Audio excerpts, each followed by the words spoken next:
Hi, and welcome back to the channel. We are continuing The Expanse, Season 3, Episode 2, titled IFF, which probably stands for something we're going to find out. I reckon like the last episode we had with something like that was CBQ, and we found out that was close quarter nice. CQB, Close Quarter Battle. No. Yeah, I think it's CQB, Close Quarter Battle. Anyway, we don't know what it stands for yet, but as I said, we're gonna find out. And yeah, a lot happened in the first episode. Actually, it seems like, and it kind of ended on a cliffhanger ish. So yeah, sorta. It's like up in the air, like how, like if they survived. Both Bobby and Christian, and then this technician guy, and then our why can't I ever remember his name? Kotya, yeah. I really enjoy his character. For some reason, I can never remember his name. Anywho, I really hope they all survived. But yeah, you want to jump in? Yeah. Alrighty. And remember, you can always check out our full-length reactions on Patreon as well. So yeah, go and have a look. Let's do it. Don't you want to be able to fly one day?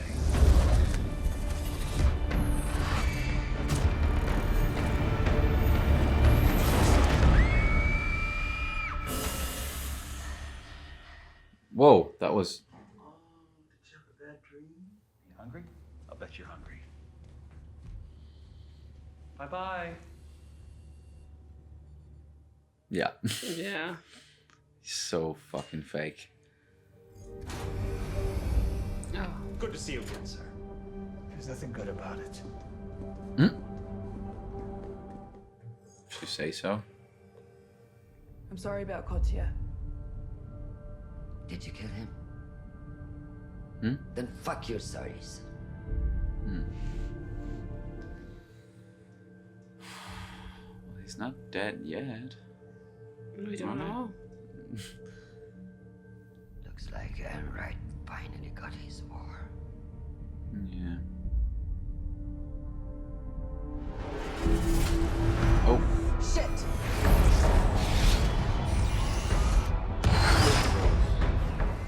It's a cool ship. Well, it is the Razorback. Yeah. I love that they used that, but yeah, it makes sense. I've got an emergency wideband transmitter, but it's low power and only sends MCRN encrypted. Only Martians will understand it. Fuck it. Good. Yeah.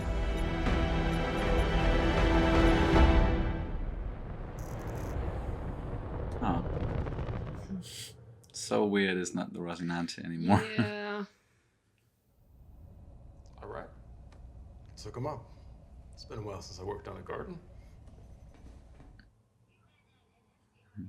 He's a good addition to the crew, Prax. IFF just picked up a signal. IFF? It's a identified friend or foe. It's a target recognition system. It lets you know if someone's on your team or not. Oh wait, IFF. They had that in Mass Effect as well. You had to find one in Mass Effect 2. Of course! Yes! I didn't even think of that. Of course, yes! They're in the belt! Yes! Pick them up. Easy now, easy. Jesus.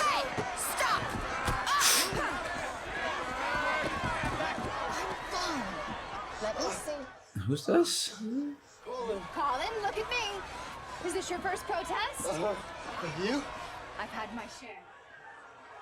She's very nice. Yeah? No, it's only for UN officials. I'm going to be checking in on Colin. And if he does not get the care that he deserves, things will not go well for you. Bye, Colin. Go. Nice. Yeah. I like her. Me too. What happened? Your MPs were handing them out to the protesters. You haven't changed a bit. I like to think I have. Is that his daughter? Maybe. Undersecretary Sadovir Ehrenreich. This is Reverend Dr. Anna Valavadov, an old friend. Okay, just an old friend. Pleasure. Hello. Reverend Doctor. So, religious doctor? I don't. What now? Ah. Yeah, that's the ship. I'll be addressing the General Assembly. It'll be the single most important speech of my life. I want you to help me write it.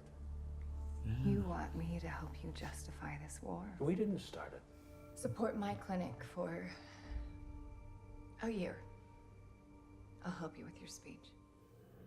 Fuck a year. I would, like, for a lifetime, Yeah. forever. Just keep on supporting it. We are in a civilian racing vessel being pursued by a rogue UNN hostile.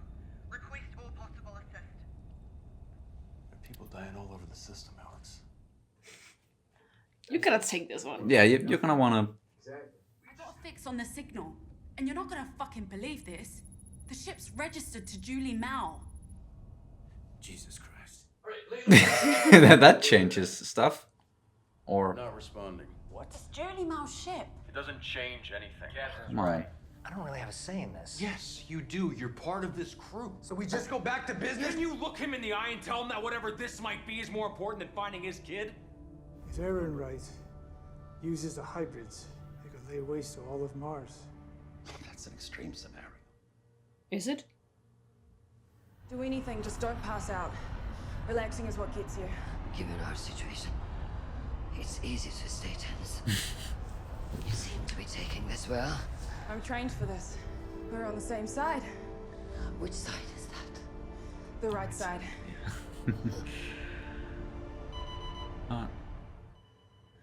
Don't. No.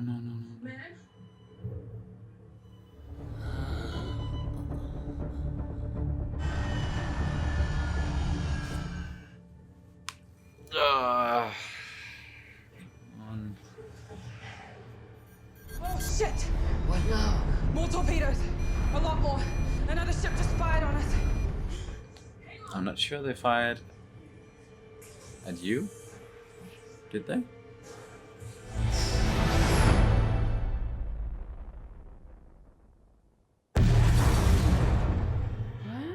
What the fuck happened?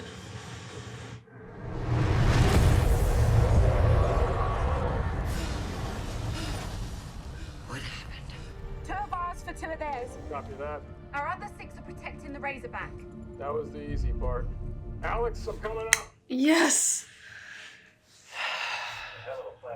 This is gonna be interesting. The only reason we're in this scrap is because you broke the tie. These people cried out for help. Couldn't ignore them. Of course, he's such a good guy. Yeah. I'm gonna miss you. Is that her wife? We'll miss you too. Then say goodnight to our dog. Yeah. This is both of you, baby. I love you, baby. Good night, sweet dreams. How are they gonna deal with that big fuck off ship? We're good. No. See a copy of that. No.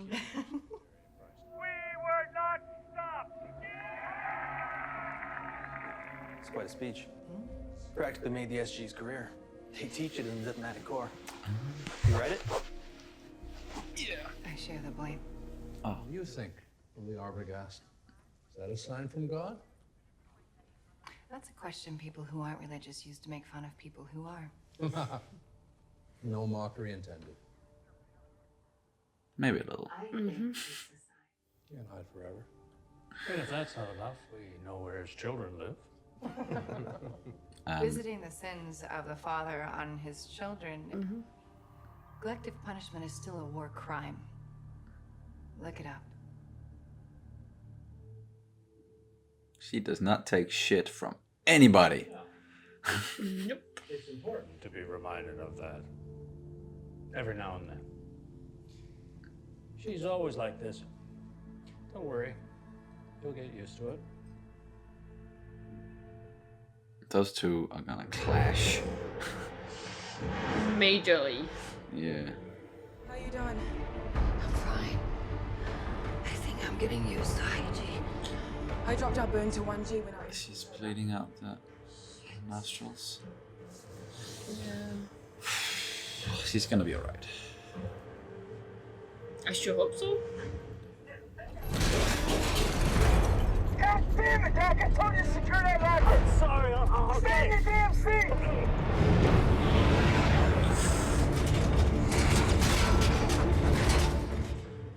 Oh my god, who are we gonna lose?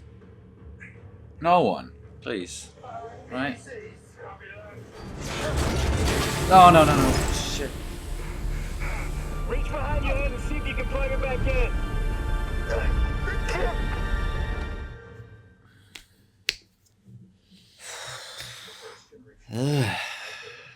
Intense. Katoa? Me? I'm so glad you're here. Katoa? Is that? Pretty cool, huh? Do what you have to do.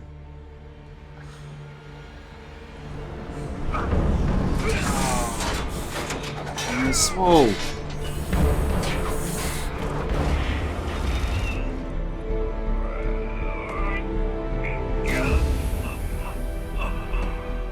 Go back, Amos. Go back now.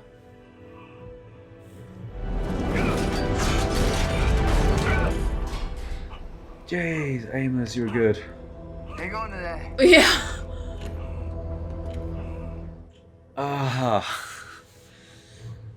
Whew. No! Missile away! Stand by. Looks like we're in for another rough ride.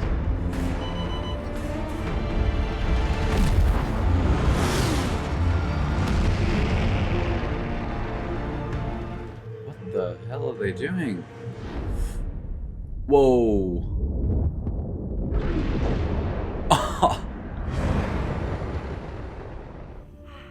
Holy shit, it worked. That was nice. You just declared war on Earth.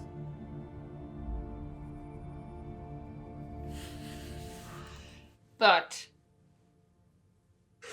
But they have Christian. yes, and they don't know that yet. No. Oh no, they just worked on all of that. Yeah. No need for all the guns. Help her, please.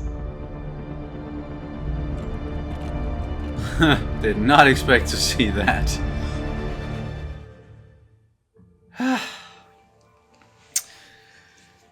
Holy shit, that was one intense episode. Yes. Not a lot of like different stuff happened, but it was just really intense, like the stuff that we did get, especially anything that had to do with the pursuit there and our crew coming to the rescue and everything, which we figured they would do as soon as we found out that they were the ones who received the call, yeah. the call signal. Of course, and I actually thought about this because when I heard that the ship was in Belterland, I think it was the last episode where Ehrenreich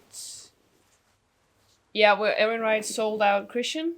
He said that she was on board on a one of Mao's ships in the belt. And I immediately thought that, well, they were there as well, the Rocinante or the Contorta Crew, yeah. Our crew, yeah. Our crew. So I just thought that, of course, they were gonna meet up and they were gonna be the ones that helped them. But then they started talking about this IO stuff. IFF. No, IO. Ah, okay, yeah. And then I just, I didn't say anything because I didn't want to be wrong. So yeah, we still, but even though we know that they got help from the Rossi, we still haven't got any confirmation whether Kodja and that electric guy survived. Technician dude, yeah, if they survived. Which I'm still hoping that they did. What I am thinking is that they might actually be on board that UNN ship that they engaged with at the end of the episode here, and they cut off their engines, but they didn't kill them. Maybe that ship picked up the shuttle that Kotia and the technician they were on. It would make sense because I don't think like that shuttle would be able to move very far on its own, and they were kind of prepared that someone were gonna find them anyway, and hopefully take them in alive because it is a diplomatic vessel sort of. Yeah. Or yeah, maybe not. Maybe they're just dead and we're never gonna see them again. But I hope not. I hope that's not the case. Yeah, me either. And also, she said, Bobby said that she couldn't see the vessel on the scanner. Yeah. So whether that means that they were alive or it meant that they kind of blew up with the rest of the ship, I don't know. But of course, I hope that they're alive because I also like Katya. Yeah. And the electrician dude. Yeah. Technician dude, whatever. Yeah. Bobby also said that she couldn't really widen the search. She couldn't do a thorough search because if she did, they would spot them straight away. The other ship. Even though they did spot them and tried to shoot them down, but thankfully that did not happen. Yeah. And now we just need this. We just need the crew to help Christian survive this because she took a toll there. Yeah. And this is not something she's used to at all. That was very clear. She was soldering on and she was doing what she could, but she, like the last, I don't know, like what time span we're working with here, like ever since she got betrayed on the ambassador on Mao's ship and escaping and all that. I don't know how much time has gone by, but at least for the last hours, many hours, half a day maybe, she's gone through a lot. Yeah. And it's interesting to just see her in this environment because we're so used to her, just seeing her in a, like as a politician on Earth. But speaking of Earth, yeah, we got introduced to a new character there. She was called Anna, and she was a Reverend Doctor. I'm not really sure what a Reverend Doctor is. Yeah, I'm not sure how those two. But she's definitely a pastor, like a. She has a church of some sort, and she's helping undocumented, which I'm guessing it's like immigrants or something. Yeah, and she seems like an overall like a very good person. Yes, she's and I think it's very important for this dynamic that we have on Earth now that Christian is gone. We need someone there with like that we can latch on to, who like kind of like a good person with a conscience that we can latch on to, because Ehrenreich is definitely not that person. And it's not that I think Esteban is like the worst person or anything.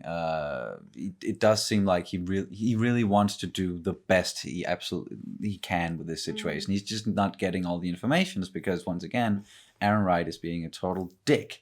And like not really helping anything, like still having contact with Mao and asking for the weapons, and of course not getting them because he has frozen Mao's assets and all of that. So yeah, it's just nice to have a person there that we can latch on to and who's she's married to another woman and they have a kid. Yeah. Well, yeah, we just got to see some family ties there. Yeah. So there's something there for us as well to have like invest in her and like. But I also thought about, because it kind of looks like they have this kid together, like biologically, and I just couldn't stop thinking about where science is headed right now. Yeah, that's and I think it's very cool because it's in the very near future. I do believe that we can actually make like biological babies for same-sex marriages. Yeah, that would would be amazing. that would be totally amazing, and of course that's like, I imagine if that's like, if you're in a same-sex marriage and you want a child, of course you would want that child to be your biological child in any way, if you can, and if there's a way to do that in the near future, that just makes me happy. Yeah. So that's nice. And it also gives, as you said, it gives like some ties into this character and into this Yes. the woman, and we of course got all these small hints about their past, their shared past. We don't know exactly what She helped him win the last election or whatever that was, or helped him gain power or something there. She's helped him before, and it doesn't feel like she wasn't happy about it. No. Like, it was like, I share the blame. Yeah, it's not exactly. like I helped him. It's like, no, I share the blame on that one. Yeah, and So. it's like and she also said that she started out by saying that she changed a lot, or like that she would like to think that she's changed. She's changed. Yeah. And I think what we the small tidbit so far we got from her is that she's very self-aware, and she's very strong and opinionated, and she's very and she's very smart. Like, she's very also on an emotional level, and I just think she's gonna be. She could easily be one of my new favorites already. Well. Yeah, because I don't know. She did quite an impression on you. Yeah, she was very smart about things, and the way she had like perspective, and she was always talking about forgiveness, and she just seemed like the ideal person somehow for me. Yeah. It has a bit of a sassy edge as well. Like, she's. Oh my god, I love sassy. Of course, and that's why I'm saying it. And then it's like, she's even provoking as well, like with the truth and all that. You can see that, as we commented on her and Aaron Wright are definitely going to clash some more.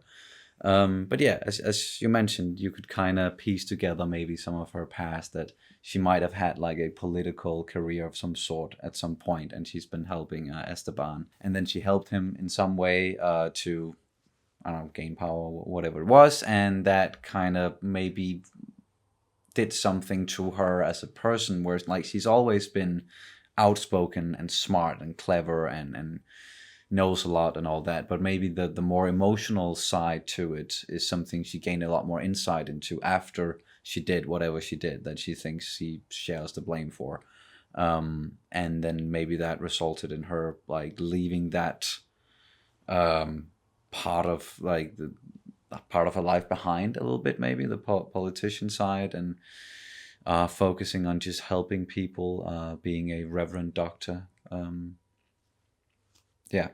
So that's at least what how I imagine it. And then she got called back into this whole mess, and she wants to help because she's a good person. So yeah, she wants to help because she can get help for her own cause. Yeah, that too, and maybe she might feel a bit of a not a responsibility, but it's like, if I can in any way better this horrible situation that the entire system has gotten itself into, then I should do that, because it benefits all of us if we can somehow make this just a little bit better, because it's a shit show right now. Yeah, exactly. So yeah, intense. It was just intense, a lot of it, and especially that scene with Amos and Prax. Yeah, I also wrote like, Amos with a heart, because Amos he was on fire in this one. I think he was. First off, he saved him by just being amazing and going to. When he lost his oxygen and everything. And then when everything when that situation was dealt with, he just ninja grabbed the whole that screwdriver in the front of his face. And so physically saving him, but also I don't know, getting to his trying to talk with him. I always love these like tidbits with Amos trying to actually reason with people, because I always think he has some very good reasonings. Definitely. I just couldn't. Drill! Yes, sorry. I was just screwdriver. I'm certain it's not called that, because that's the... I was like, electrical screwdriver? No, what's it called? Just a drill, yeah. Sorry, I couldn't get that out of my head. Yeah, I knew what you meant. I was just... couldn't find the word, and that annoyed me. But yeah, Amos, MVP, as always. I really like when Amos are doing these small talks with people. Because then he's always saying good things. I mean, he said that, well, you always need like at least one parent not giving up on you. And he was trying to talk him into like, it's okay, and don't give up on your child, yeah, exactly. even though it's hard, and yeah. So I really think he was both physically but also like psychologically helping him. Yeah, he was just helping him in every way, and it's almost like you could, I don't know, because we were talking about Amos and him having this need for some sort of a guiding light, and now that Naomi is maybe not the person he thought she was, and I don't know if he's not always agreeing with Holden or Alex, maybe but maybe he's like this Prax guy. Yeah, maybe. Can help him and help him find his daughter, and he seems like a pure enough soul, and I want to protect him, but he's also a good guy, and so maybe I'll follow him a little bit, or maybe I don't not. know, It's just, well, Doug was also very good in this one, I think, because he was just helping with the putting up these small plants all around, and he was actually kind of welcomed as a part of the team now. He's getting to be more part of the crew, and I actually see him as part of the crew by now. Definitely. Even though they're still on a mission for him, with him, kind of like the whole deal with his daughter, and I still, of course, hope they're going to be able to rescue her, and especially because we're getting some more scenes with the daughter, May, this time around. But maybe that's just to like break our hearts even more when he's not able to save her. I don't know. Doug was also kind of showing that he's kind of selfless in some way, and I also think that's why they are just welcoming him into the team, because they're all a bunch of good people with some sort of selflessness. Yeah. They, of course, each of them have their, skeletons and all of that. Definitely. But they are very good people in general, and Prax as well. And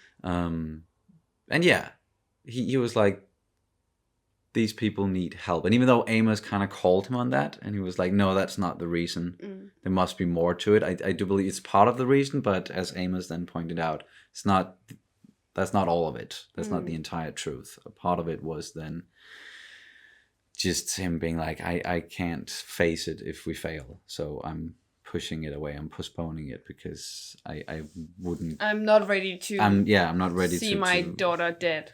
Exactly, I'm not ready to show up and find out that we're too late, even though this is gonna make us even more late. It's Yeah.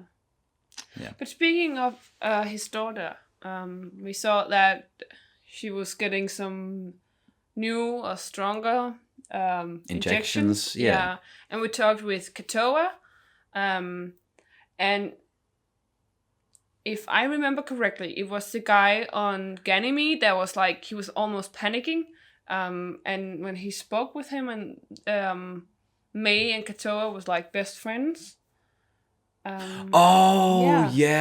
that guy. Was yes, like, please Prax find was talking to him. And, exactly. And was, please find my son as well, and please just take me with you. And he was very desperate and very now sad. Now I remember.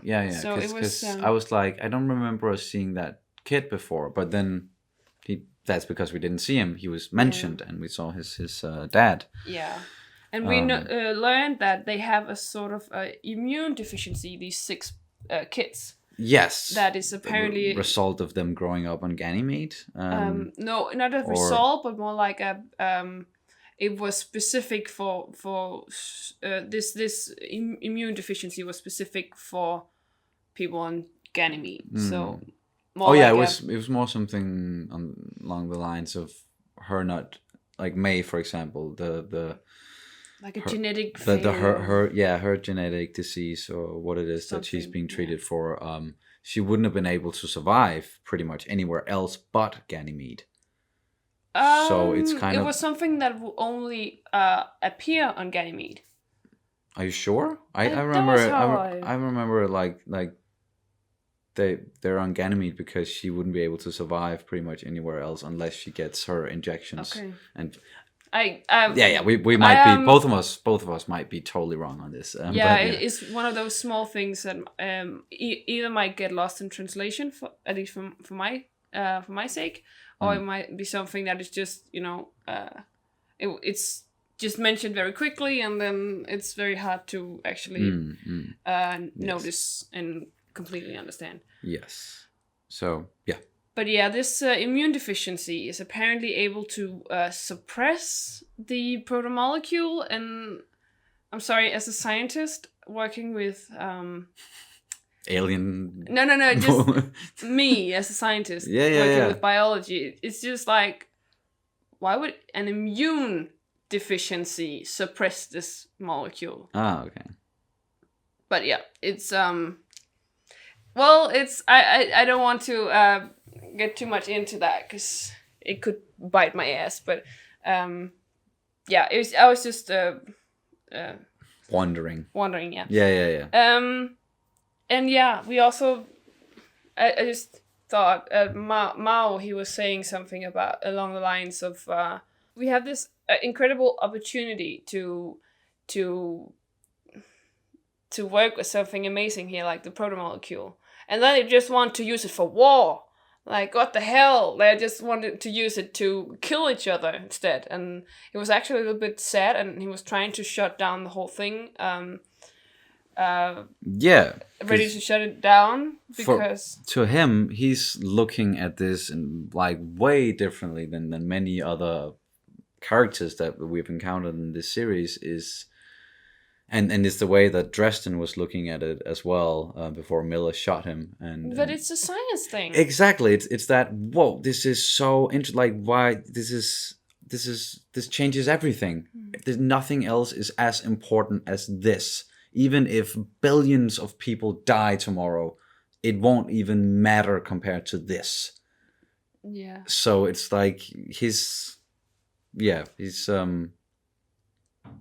priorities are just way different than many others, and you can see that, as you said, in this episode where it was like, no, I don't want to sell it off so people can just make weapons off of it. That's not the true potential of this. We don't want to destroy our our corner of the universe just because we want to evolve, and we want to adapt, and we want to use this for good. This view is basically like a starting point for most scientists, and I'm sure that the people working on the nuclear bomb was thinking something like that as well. That there were before they got to the nuclear bomb, that they were maybe thinking about something like nuclear energy. Yeah, nuclear energy, like fission, power from fission, or power from fusion. Even though that's gonna be hard, but yeah. Anyway, it's just a little bit insight to what most scientists are thinking. That's how we think. And the last thing I want to mention is just we found out that IFF stands for Identify Friend or Foe. Yes, exactly. And I mentioned Mass Effect. That's where we've heard it before. If you remember, there's a mission in Mass Effect 2, if you guys have played it, one of the last missions, you need to go through this mass relay where if anybody goes through it, they usually end up getting killed immediately, unless they could get like this IFF that would make them be identified as a friend to, like, when they got to the other side, and by the collectors, I think it was. So that's just where I just suddenly remembered that when they actually said what IFF stands for, and that's, oh yeah, we've actually heard that before in the thing that we always compare this series to.